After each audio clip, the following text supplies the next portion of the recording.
You ever heard this saying that necessity is the mother of invention? How many of you have never heard that before? I just said it. Weren't you listening? Come on. It's good. I'm only catching the younger crowd, which means the adults are starting to catch up. Necessity is the mother of invention. We don't tend to create things or invent things until such time as we actually need them. I sometimes am amazed at the things that we create, and every once in a while, I'll have necessity strike me, and I'll make something. And what I try to tell people is that really, when you create something new, it's just creative laziness. Most of the things that we create, the need is, I want to work less, so I'm going to make something else that will work for me. And so this is worked across our economy, and there are little things that you can do in your life that you could probably automate them, and it might be helpful. So necessity is the mother of invention, but necessity has more than one child. There is something else that I think necessity has created or has spawned, and it's not quite as good as invention. I think that necessity is also the mother of foolishness. Now that may sound strange because that's like how many of you have seen the movie Twins with Arnold Schwarzenegger and Danny DeVito? Because they just look like twins, don't they? And this is kind of that idea. Invention would be the Arnold Schwarzenegger half of that. Foolishness would be the Danny DeVito half of that. If you don't know what I'm talking about, go ahead and find that on Netflix or Amazon. It's not a bad watch. Necessity is the mother of foolishness in this way. At any given moment in our life, we do stuff. And we're confronted with decisions. Sometimes they're big decisions, but a lot of times the decisions that we're confronted with are small. They start in the morning, right at the onset of your day. Your alarm clock will ring, and you have the option to hit snooze and stay in bed, or hit stop and get up. Or I guess you could hit stop and stay in bed, but that never works out, does it? And so you have this little decision that you make, and you have the decision about what to eat for breakfast. Am I going to have oatmeal, or am I going to have a cinnamon bun? And there are consequences to that decision, aren't there? And there are decisions that we will make throughout the bulk of our day. A lot of them are, you could question how consequential they are. They're not terribly important. But some of them are. There are times in our day that we're confronted with a choice to do what is right in this moment or to do what is right. You ever run into that? It's that question of expedience. It's in this moment, I would get through this moment if I did A, but B is what's right. It's the result of those little white lies you tell. Because, some days there just isn't a nice way. You don't think fast enough when somebody says, how does this look on me, to go, wow, I've never seen anything like that. Because that's an absolute truth, and it's not a lie, and you didn't tell them they look bad, you didn't tell them you look good, and you didn't crush them and tell them they look bad. You're just like, wow. Non-answers are a wonderful thing to master. We're confronted, though, in even more consequential areas of what are we going to do? How are we going to respond to a situation? What necessity is upon us? And how are we going to respond? Are we going to do what is expedient in this moment and say, this is what's right now? Or are we going to do what's right? It would be nice in life if those were always the same answer, wouldn't it? But in the world in which we live, sometimes what is right now and what is right can be very different answers, can't they? They can be actually diametrically opposed to one another as far as which is a good thing. Daniel chapter 5 this morning, Daniel introduces us to two different men in this particular chapter. And what we see in these two men is just a living illustration of this. It is what are we going to do? Are we going to do what is right now, or are we going to do what is right? And this is a little kind of in the background. Daniel 5 tells us some things that, or assumes some things rather, that we don't know. So I'm going to have to unpack a little bit of history as we go here. But let me begin in verse 1. We'll get through the whole chapter this morning. Let me begin in verse 1 with what is really a questionable feast. Now, if you're just reading this straight through, you're not going to understand the reason it's questionable, but we'll talk about that. Beginning in verse 1.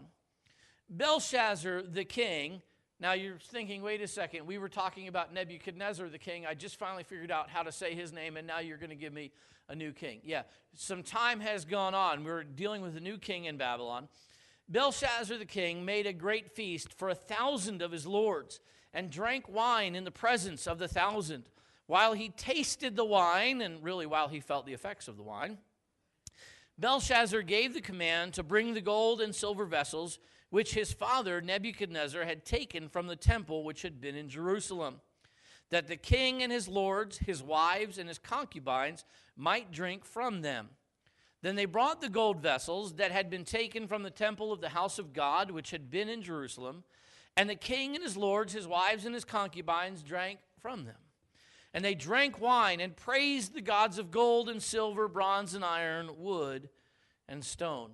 Now, on the surface, this sounds like just any, rather mundane, run-of-the-mill, ordinary, granted large, pagan feast. But really, this was a questionable feast, and it was questionable for a couple reasons. First of all, it was questionable for the timing.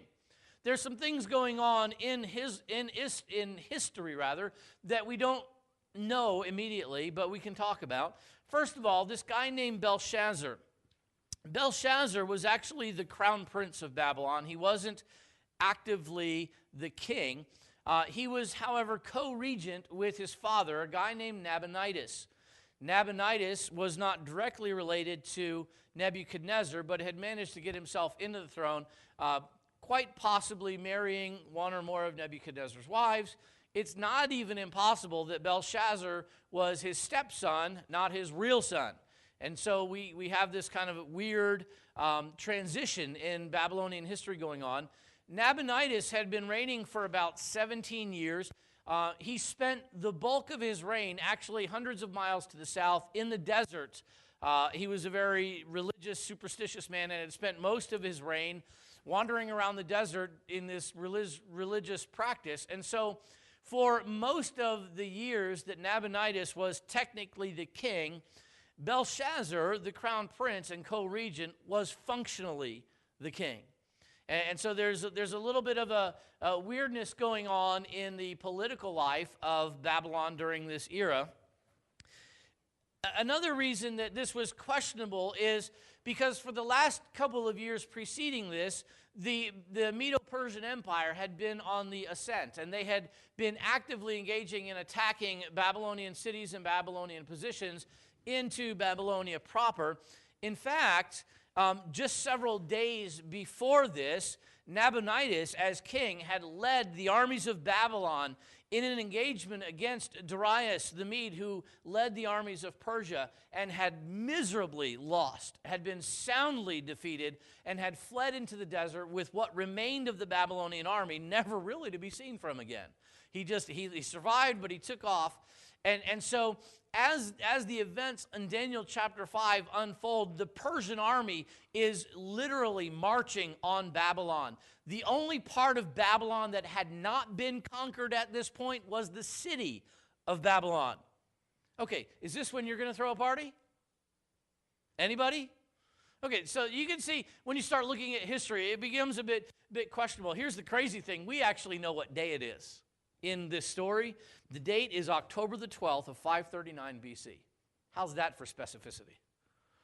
We know exactly what date, because we know what day Babylon fell.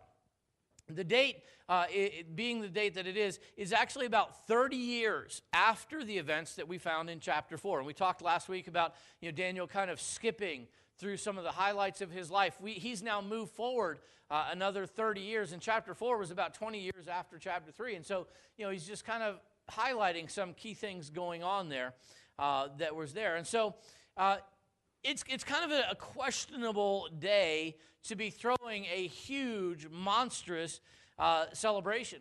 What's interesting is that secular historians actually agree that Babylon was in full party mode when the Persians showed up and beat them. The city of Babylon, I mean, this is historically verifiable that Babylon was in the middle of a great festival when the Persian army showed up and took the city of Babylon. Now, that seems like an odd time to be throwing a party. Wouldn't you agree? It's just a weird thing. And so there are, historians have put forth a couple of suggestions and ideas as to why they might have been. But the kind of prevalent theory is just that this was the time of an annual festival in Babylon, and the king decided that he was going to observe the festival the way they would always observe the festival. You think about it, if you're a politician, if you're a leader, and the world is going to pot, but you want to reassure your people, what do? You try to maintain normalcy in as much as you can. Yes, the empire is crumbling, but it's a festival day and everything is okay, so we should go ahead and have our festival. Now, seems like an odd thing, but we need to know this too about Babylon. Now, Babylon, the walls were considered by a lot of people to be virtually impregnable. That there was no way that any army could come against Babylon in a direct assault and actually expect to breach their walls and gain entrance into the city. The cost in human lives would have been prohibitive, and it just would have been impossible. And so the people inside the city were reasonably secure because the only way you were going to take Babylon was by siege. And a siege is basically you surround a city with your army and you don't let anything in or anything out. Pretty simple. The only problem with a siege is it can take time, especially when a city like Babylon has been preparing for this and had several years' worth of food already stocked up in the city. So there's really no cause for alarm. We have years of food here in the city with us. The Euphrates River runs right through the middle of the city of Babylon, and so they have water that they can drink all the time, plus whatever fish happen to be in there too, extra food. And so, they are well situated, well prepared to weather a siege. I mean, they're probably banking on the fact that the Persians are going to get bored and go home. That they're just not going to hang with it that long. And so there are, a lot of things that go into this decision that Belshazzar makes to say, you know what? It's a festival day, and you know what's right now? It's right now that we would just go ahead and party. It's right now that we would just go ahead and celebrate like a normal festival day. Add to it that with Nabonidus' defeat, he has gone from, virtual king to pretty much king. That doesn't hurt. He probably is in he's just gotten his official promotion, and so he's good there. And so there's a lot of reasons for Belshazzar to go ahead and throw this party. None of them, historically looking back several thousand years, good reasons, but he had reasons. And so it was a questionable feast. It was questionable for its timing. Secondly, it was questionable for its practice. Now, the Babylonians were an incredibly superstitious and incredibly religious people. And sacrilege against any god was actually very unusual. And so you think about Nebuchadnezzar. He had gone to Jerusalem. He had defeated the Jews. He'd carried away captives. And he took a lot of the implements out of the temple, and he'd carried them back to Babylon. And he had actually stored them in the treasury of Bel, his god. And as such, they were there as trophies to Bel. But they were not disrespected because they were still the implements of worship of a god. And so they were there as trophies, but they were just there kind of in storage, in Bel's treasury. And so this was normal. These were not the only religious artifacts that would have been in Bel's treasuries. It was also common at the end of a feast for a king to toast and offer libations to all of the different gods that they would recognize. But what was very unusual, even by Babylonian standards, and what was considered sacrilegious, actually, even by Babylonian standards, would be for you to drag out the religious artifacts of some god and abuse them in this way. It was a bad idea, a sacrilegious idea, even by secular Babylonian standards. This is just the place you don't go. So when we say, Belshazzar had been drinking wine and tasting wine and feeling the effects of the wine, it's safe to say he was well and truly inebriated and decided that it was going to go. The reason, though, there's actually a reason why he might have done this, despite the fact that it's sacrilege. The one thing he is trying to do at this moment with the Persian army almost visible outside the ramparts of Babylon is to assure his people that everything is fine. That's what's important to him in this moment. And so what better way than to take these religious artifacts of what was undoubtedly the most powerful God he knew. And Daniel's going to talk in a little bit. We'll get to see about how much Belshazzar actually knew about this God who he was committing sacrilege against. He decided to take these implements of the most powerful God he knew and desecrate them. And in the process, he tells his people, or illustrates for his people, our God is superior to this God, and this God is pretty powerful. Our God defeated this God before. Our God is able to withstand the Persian gods. We're good. And so he commits this sacrilege, but there's a rationale. There's a reason behind it. It's him saying, look, our gods are good. Our gods are not afraid of other gods. We don't have to be afraid of other people because our God is better than their God, and we're good. And so he's got this questionable practice. Even by Babylonian standards, this is something that's just not done. But then you add to the fact that God happens to be the actual only God, and God is powerful, and God doesn't take kindly to sacrilege. And we can sum this up to say we think Belshazzar might have a problem. How many of you, not knowing the end of this story, go, this is probably a bad idea? Okay, I understand that this is what's right now, but this is not what's right. We think that's a problem. And that's exactly what Belshazzar is getting ready to find out. It is a problem. And so we go from a questionable feast in the first few verses to a questioned writing as we continue in verse 5. And this is where the story actually gets strange. In the same hour, the finger of a man's hand appeared and wrote opposite the lampstand on the plaster of the wall of the king's palace. And the king saw the part of the hand that wrote. So imagine this. Just, go ahead and let your sanctified imaginations run completely wild. And so here's Belshazzar. They're having this huge party. There's, libations are flowing. Everybody's hammered out of their skulls. The food is great. The music's great. And all of a sudden there's a hand. A big hand. And it's scratching in the wall. It's writing. How many of you are thinking, there must have been something in that drink? I mean, this is not normal. Have you ever seen a large hand with nothing else attached to it suddenly appear in your room and start writing on the wall? Now, I've seen little hands write on walls. But usually those little hands are attached to arms, which are attached to butts that I can swat. But a large hand just appearing out of nowhere with nothing beyond the risk writing in my wall, I've never quite seen. And I don't believe Belshazzar had a frame of reference for this experience either because of what we read in verse 6. Then the king's countenance changed. He went from party mode to uh-oh mode. And his thoughts troubled him so that the joints of his hips were loosened and his knees knocked against each other. Now that's a really nice way to say he soiled himself. And he started knocking his knees together like a cartoon. Okay, that translation, English, modern English.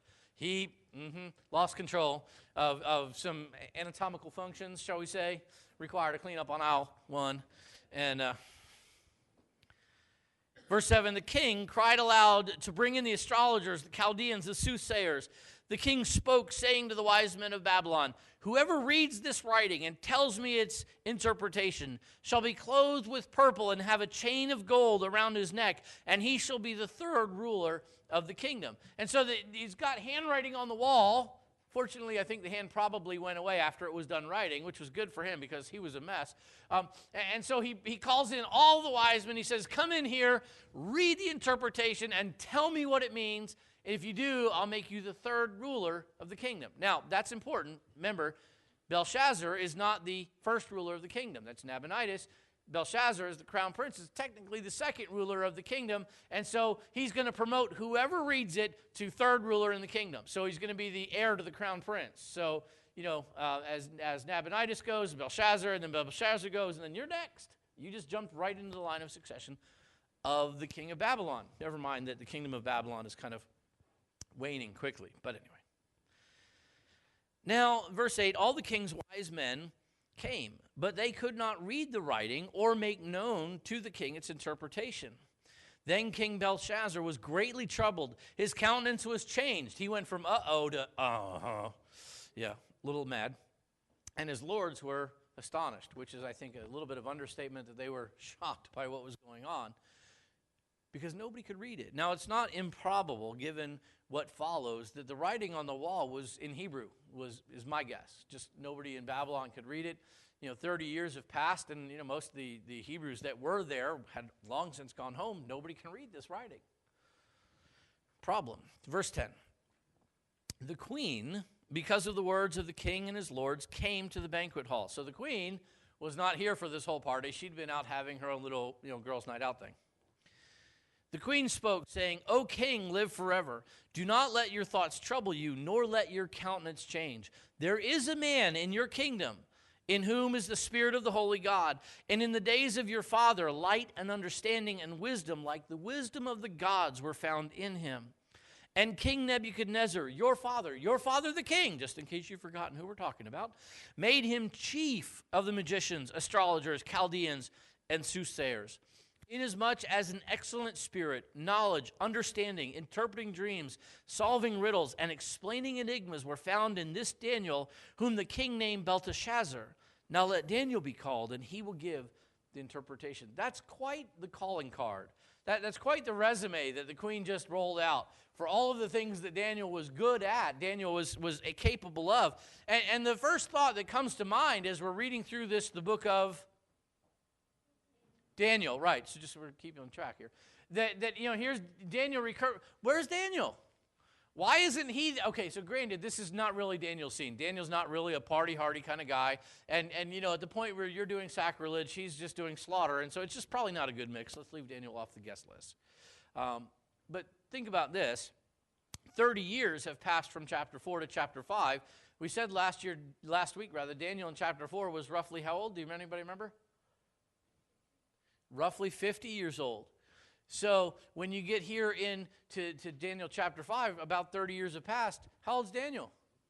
He's roughly 80 years old. He's not exactly a spring chicken anymore. Guess what Daniel's doing? Whatever he wants. But he's not doing this because he's retired.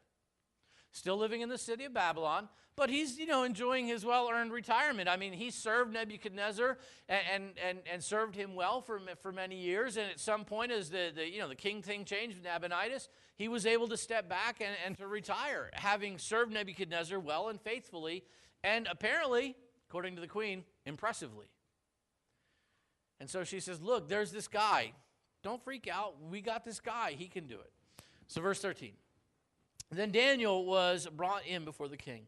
The king spoke and said to Daniel, Are you that Daniel who is one of the captives from Judah, whom my father, the king, brought from Judah? Now here's the thing that kills me. How long has it been since Daniel was in Judah? Okay, Daniel left Judah. He was like 12 years old when he was brought out of Judah. How old is he now? Somebody help me with the math. How long has he been in Babylon? 68 years. He went from being a slave kid to being an advisor to the emperor of the known world, to being the chief of his advisors, his courtesans, his magicians and scholars. He was the guy that everybody in the kingdom looked to when there was a problem. And what can't he shake? His heritage. 68 years of service later, hey, aren't you that slave kid from Judah? Daniel's like, well, that's funny. Yeah, once upon a time, that was me. And so every once in a while, no matter what your accomplishments are, and Daniel's were impressive by any measure, that heritage thing is going to pop up. You just don't shake it. Verse 14, I have heard of you, at least today, that the Spirit of God is in you, and that light and understanding and excellent wisdom are found in you. Now the wise men, the astrologers, have been brought in before me. They should read this writing and make known to me its interpretation, but they could not give the interpretation of the thing. And I've heard of you that you can give interpretations and explain enigmas. Now, if you can read the writing and make known to me its interpretation, you shall be clothed with purple and have a chain of gold around your neck, and you shall be the third ruler of the kingdom. I'm going to give you a promotion. Daniel's like, I'm retired. He could have been third ruler at any time he probably wanted to. But we have this really questionable writing that was there, and Belshazzar had an idea that it was significant. I mean, hands don't show up and write stuff on the walls every day of the week, every year of the earth even, and this is important. He gets that it's important, but he can't read it. Daniel, he called the right guy, because in Daniel he called the one guy who walked in and goes, I think that's how long it took Daniel to figure out what was on the wall. Like I said, I think it was in Hebrew, and he just looked at it and goes, okay. And I think he knew what it meant that fast, too, because he's going to deliver an unquestioned message to the king. And it's interesting where he starts. And this gives you a little bit of a sense of Daniel, even at 80-ish, his spirit. Verse 17, Daniel answered and said before the king, let your gifts be for yourself, and give your rewards to another. Keep your stuff. Grumpy old goat, hey. Not really, but he just wasn't interested. He said, yet I will read the writing to the king and make known to him the interpretation. I'll tell you what it means. You just keep your stuff. O king, the Most High God gave Nebuchadnezzar your father a kingdom and majesty, glory, and honor. You say, now, what does that have to do with the interpretation? Actually, nothing. But here's Daniel. He walks in. He knows what the thing says. He knows what the thing means. And rather than just telling him right up what the interpretation is, he's going to take a step back, and he's going to give the king some context, because the interpretation absent context isn't going to mean a lot. It's going to have meaning, but it's going to have a lot more power if you understand the context in which all of this falls. And so he takes it upon himself to lecture the king. Let me tell you about history. Let me explain to you why what I'm about to tell you is important. It's an interesting tact. It's an interesting place to start. Verse 19. Because of the majesty that he gave him, all peoples, nations, and languages trembled and feared before him. Whomever he wished, he executed. Whomever he wished, he kept alive. Whomever he wished, he set up. And whomever he wished, he put down. Translation, he was the king. But when his heart was lifted up and his spirit was hardened in pride, he was deposed from his kingly throne, and they took his glory from him. Now, that's the entirety. Remember the story from last week in chapter 4. Then he was driven from the sons of men. His heart was made like the beasts, and his dwelling place was with the wild donkeys. They fed him with grass like oxen, and his body was wet with the dew of heaven, till he knew that the Most High God rules in the kingdom of men and appoints over it whom he chooses. History lesson. But you, his son, Belshazzar, have not humbled your heart, although you knew all this. So when Belshazzar took it upon himself to get the vessels from God's sanctuary, did he know who he was dealing with? Yeah. It was intentional. I think it was an intentional choice. You knew all this.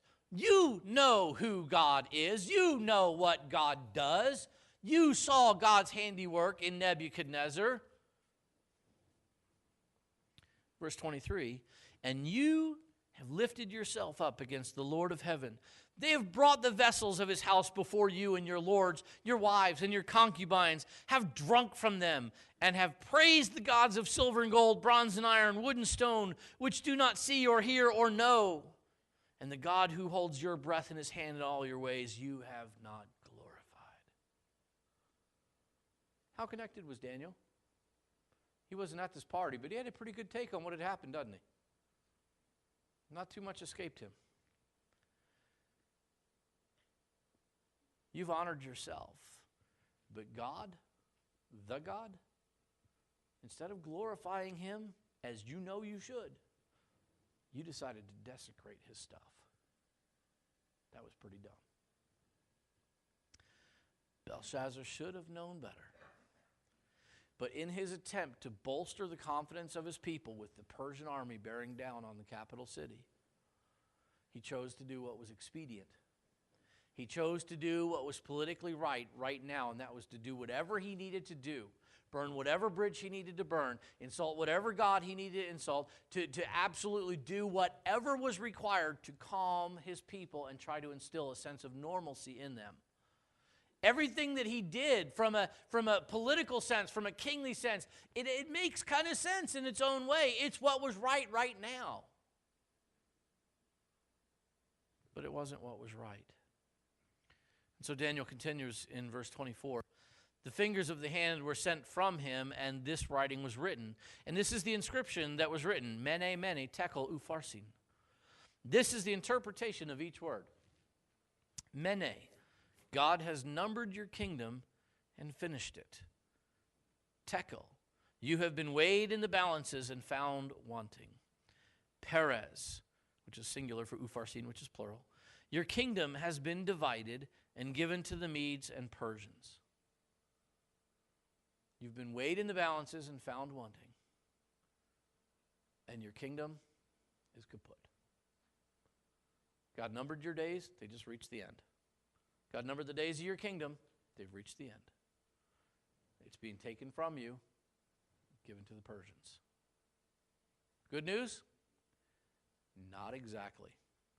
This is not what the king really wanted to hear. He could have figured this part out for himself pretty much, most of it, except he was very confident in his ability to withstand, at least for a while. Here's the one good thing that Belshazzar did do. Ready?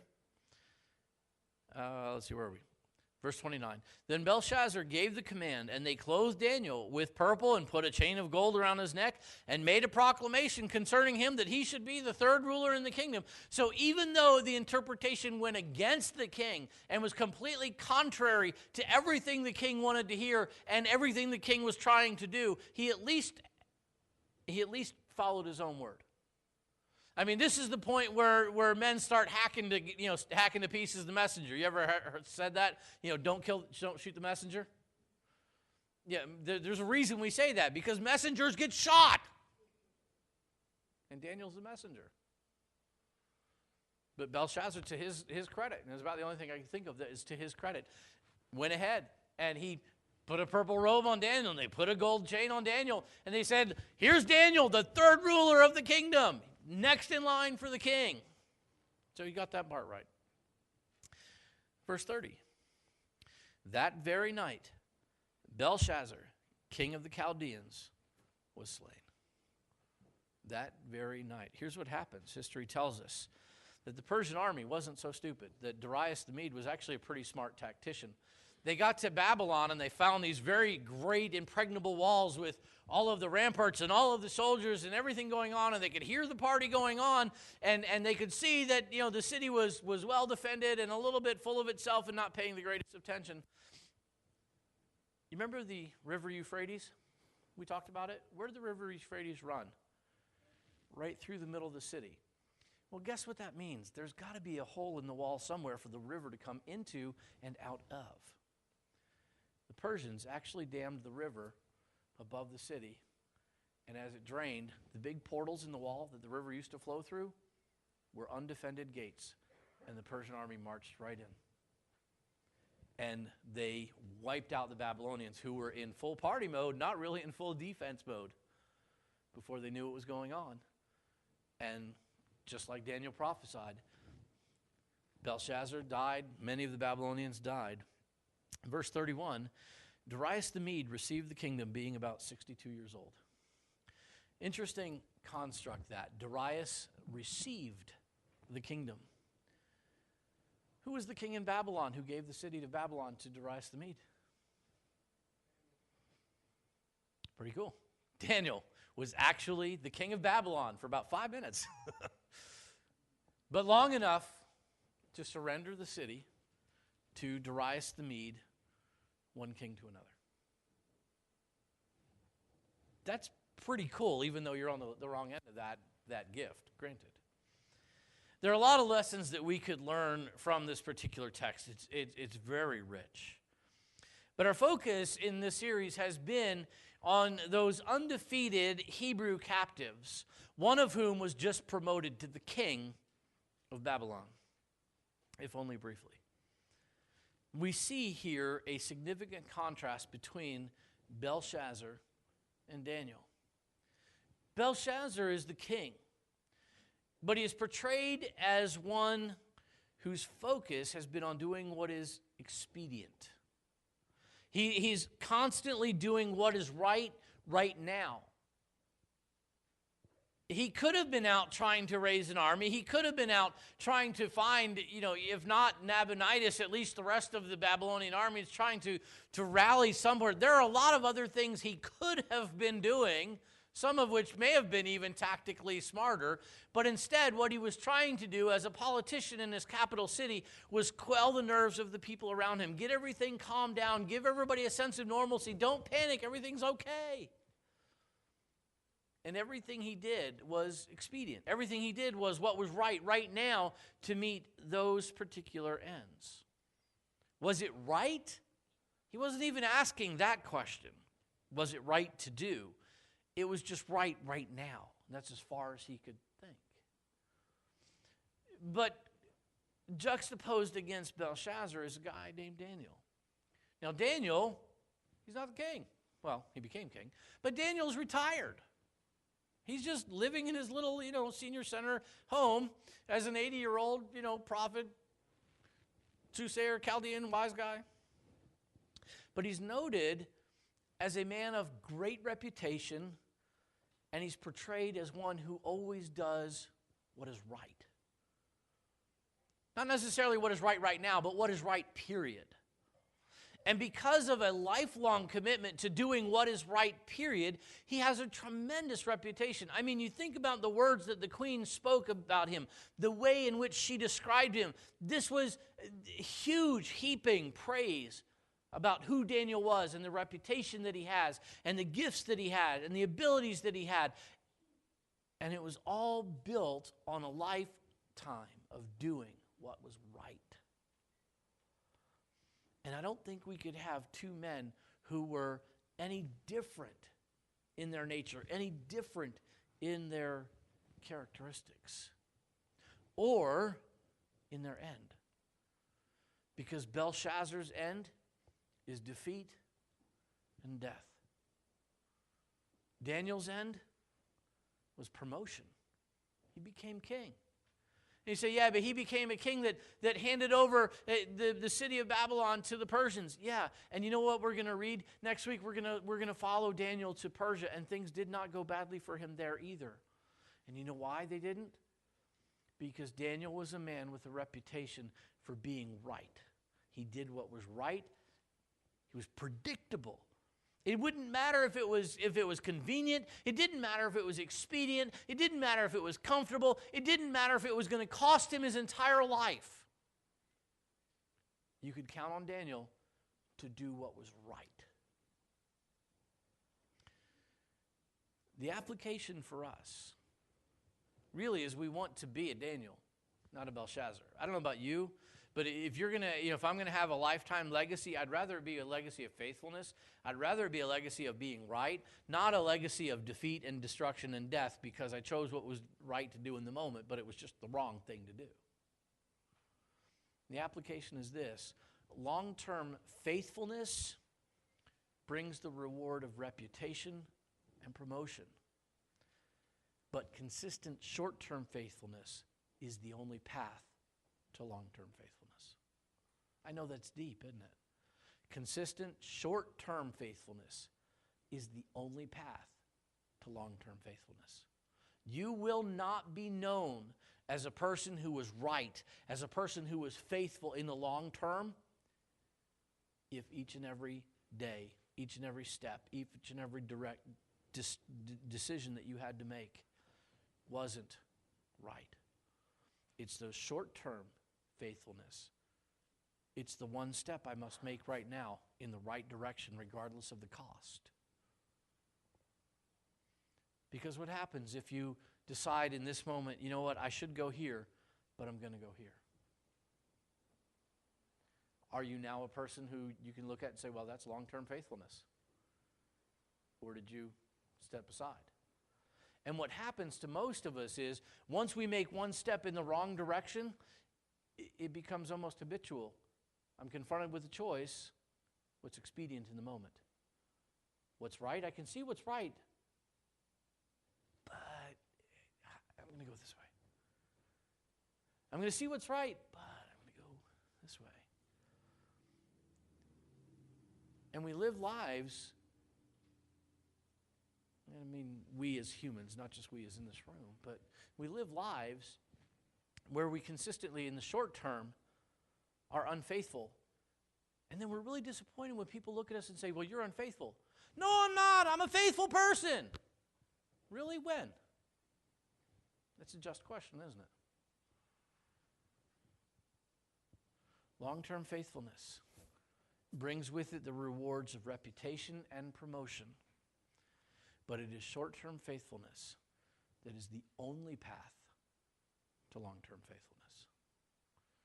That's really the lesson of Daniel. It's hard to get much more relevant than that. Because every day of our lives we make decisions. Every day of our life we make choices. Every day of our life we're confronted with what is right to do and what is convenient to do. If we're going to be undefeated, like Daniel was, then we've got to have the courage to say, I'm going to take the right step.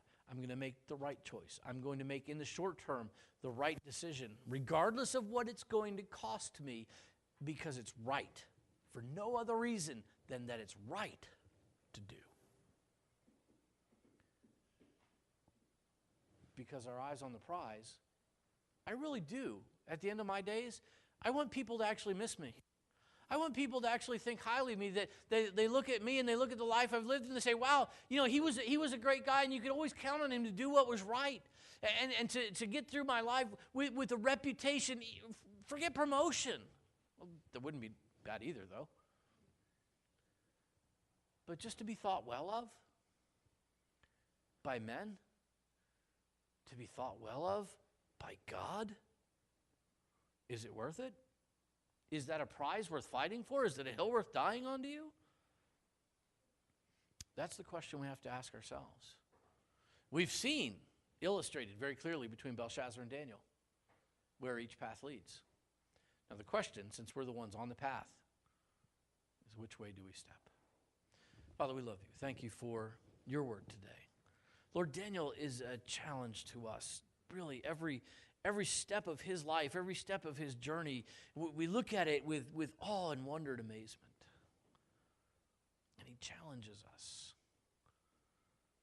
to be right, to be undefeated, though we may experience setback.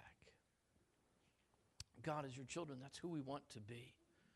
We recognize that you have called us to many things.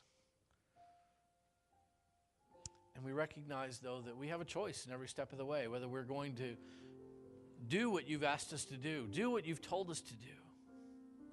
If we're going to live and do what is right, or if we're going to live and do what's convenient. We live in a world where everybody, it seems, is doing what's convenient. And there's a cost sometimes to doing what's right.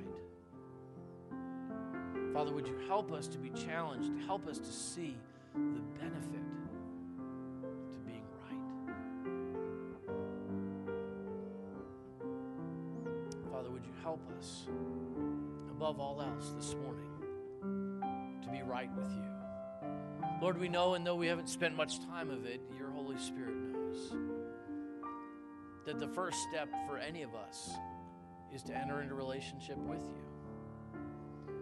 So, Father, I would pray this morning that we might all be in that place where we've said, yes, I'm going to accept Jesus as my Savior. I'm going to become a child of God. I'm going to step onto this path of right to begin with. And then, Lord, for the rest of us, that we might have the courage to walk the path that you've laid out for us,